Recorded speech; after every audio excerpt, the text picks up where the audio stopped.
Good day everyone, welcome to Indian defence academy. आज हम एक बहुत ही इंपॉर्टेंट टॉपिक डिस्कस करेंगे जो है आपका G7। ध्यान रखिएगा G7 का फुल फॉर्म क्या है। तो G7 stands for group of seven. Group of seven. जितने क्वेश्चन G7 के बारे में बनेंगे मैं यहाँ पे आपके सामने सब कुछ डिस्कस करूंगा। क्लियर? इससे बाहर से आपको G7 के बारे में कहीं नहीं जाना। अगर G7 की बात करूं मैं, ध्यान रखिएगा ये जो ऑर्गेनाइजेशन बनी थी ये बनी थी 1975 में। ये आपकी बनी थी 1975 में।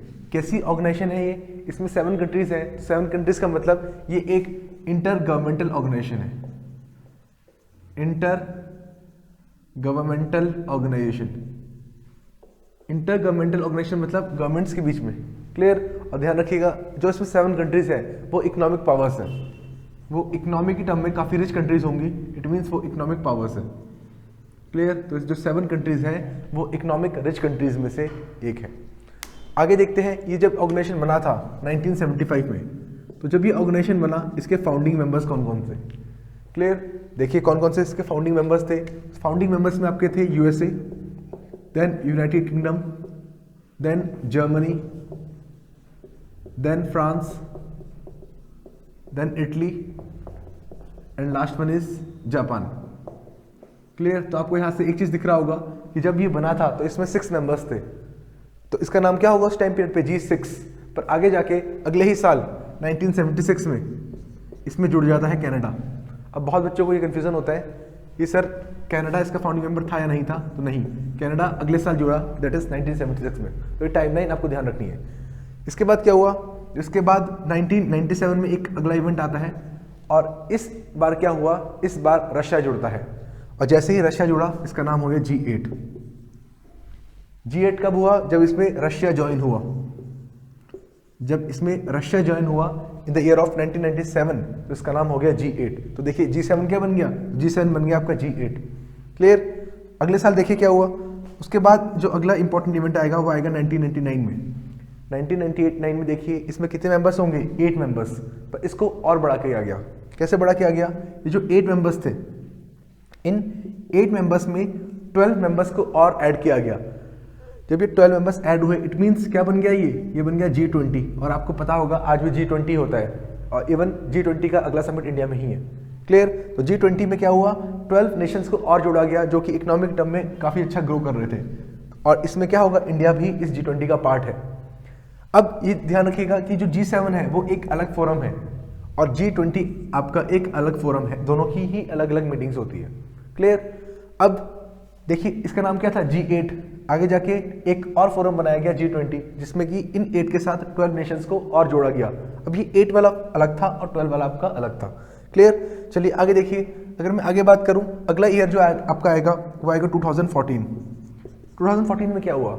2014 में रशिया ने फिर इंपीरियलिस्ट पॉलिसी अपनाई और फिर कैप्चर कर लिया किसको? क्रीमिया को। तो रशिया ने एनेक्स कर लिया। तो रशिया एनेक्स्ड क्रीमिया।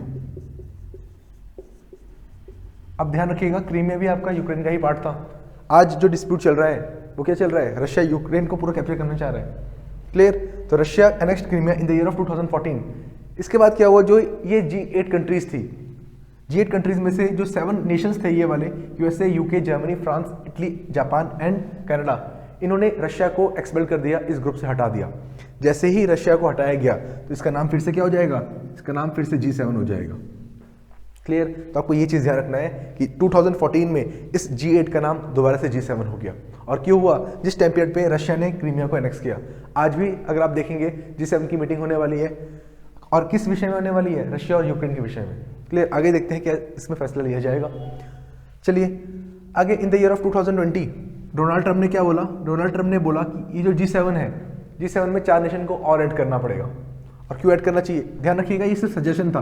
उन्होंने बोला कि इसको G7 ना करके हम क्या कर दे? G11 कर दे। 4 नेशंस को इसमें और ऐड करना चाहिए। ये सिर्फ एक प्रपोजल था। इसको इस चीज को भी आप ध्यान रखिएगा। ये सिर्फ क्या था? आपका एक प्रपोजल था। इस प्रपोजल में ये बोला गया कि 4 कंट्रीज को ऐड करना है। कौन कौन सी कंट्रीज होंगी वो? इसमें ध्यान रखिएगा इंडिया एक था।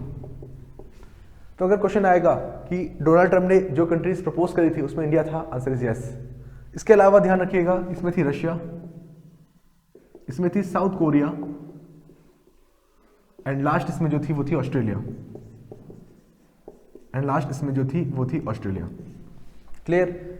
अब G7 की अगर बात करूं, G7 इंडिया इसका पार्ट नहीं है, फिर भी इंडिया को स्पेशल इन्वाइटी हर साल बुलाया जाता है। जैसे मान लीजिए G7 की हर साल समिट होगी, हर साल जो समिट होती है वो क्या होती है, टर्न बाय टर्न होती है। एक बार यहाँ पे होगी, फिर एक बार यहाँ पे होगी, फिर एक बार यहाँ पे होगी, ऐसे करके समिट चलती रहेगी। क्लियर। जैसे 2021 में जो समिट हुई थी वो क्या हुई थी, 2021 में जो समिट हुई थी वो हुई थी यूनाइटेड किंगडम में।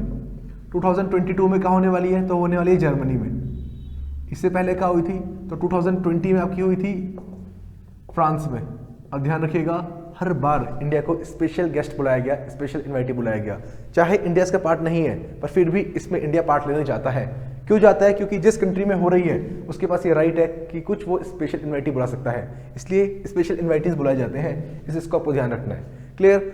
अब इकोनॉमिक टर्म्स में अगर आप देखा जाए तो देखिए इसका पार्ट, ये चीज़ आपको याद रखनी है कि रशिया इसका पार्ट नहीं है आज की डेट में, इंडिया इसका पार्ट नहीं है एंड चाइना इसका पार्ट नहीं है, क्योंकि बच्चे चाइना में भी कंफ्यूज होते हैं। चाइना भी काफ़ी अच्छी इकोनॉमिक पावर है, फिर भी चाइना इसका पार्ट नहीं है। तो आपको इतनी चीज़ें ध्यान रखनी पड़ेगी G7 के बारे में।